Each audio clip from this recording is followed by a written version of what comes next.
You ask Tiger to solve. This deals with linear equations with one unknown. The final result is z equals 15. Let's solve it step by step. Group all constants on the right side of the equation. Subtract 26 from both sides.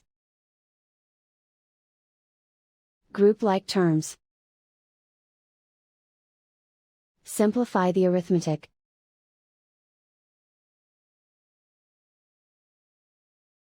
Isolate the z.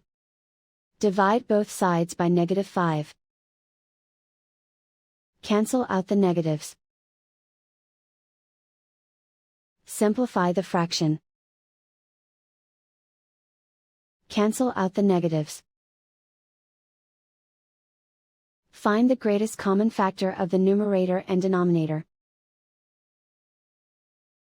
Factor out and cancel the greatest common factor. And so the final result is z equals 15.